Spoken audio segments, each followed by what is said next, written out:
വിവിധ വകുപ്പുകളുടെ വ്യത്യസ്തമായ ഫ്ലോട്ടുകൾ നമുക്ക് കാണാൻ കഴിയും. ഇത് 92ാമത്തേതാണ്. ഇതേത് ഡിപ്പാർട്ട്മെൻറ്റാണ്?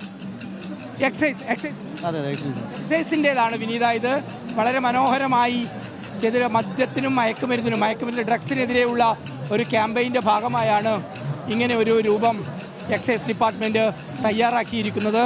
ഇങ്ങനെ ഒരുപാട്, അതായത് അവരവരുടെ വകുപ്പുകളുടെ ഒരു ഗാംഭീര്യത വിളിച്ചോതുന്ന നിലയിൽ തന്നെയാണ് ഇതിൻ്റെ ക്രമീകരണമെല്ലാം ഉള്ളത്.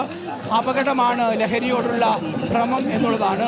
കുട്ടികളെ എക്സൈസ് ഉദ്യോഗസ്ഥർ ലഹരി മുക്തമാക്കുന്ന ആ ക്ലാസ്സാണ്. എന്തൊക്കെ പഠിപ്പിച്ചു? പഠിപ്പിക്കാൻ ലഹരിയെ കുറിച്ച്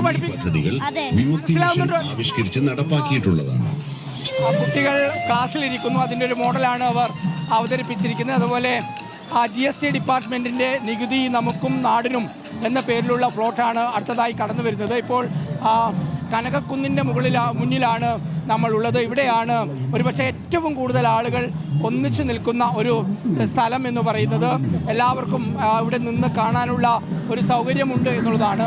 ഇപ്രാവശ്യം കുറച്ചുകൂടി നേരത്തെയാണ് ഈ ഘോഷയാത്ര പുറപ്പെട്ടത് തന്നെ. സാധാരണ ഈ സമയമാകുമ്പോഴേക്ക് ഇതിവിടെ എത്തുമ്പോഴേക്ക് ഏതാണ്ട് ഇരുട്ടാവാറുണ്ട്. 6 മണിയൊക്കെ കഴിയുന്ന സമയത്താണ് സാധാരണ ആദ്യ ഭാഗം പോലും ഇങ്ങോട്ടേക്ക് കടന്നു വരുന്നത്. പക്ഷേ ഒരു വ്യക്തമായ ക്രമീകരണത്തോടു കൂടി നേരത്തെ തന്നെ ഇവിടെ എത്തുന്ന എല്ലാവർക്കും ഇത് കാണുന്നതിന് വേണ്ടിയുള്ള തയ്യാറെടുപ്പ് ഉണ്ടാകുമെന്നുള്ളതാണ്.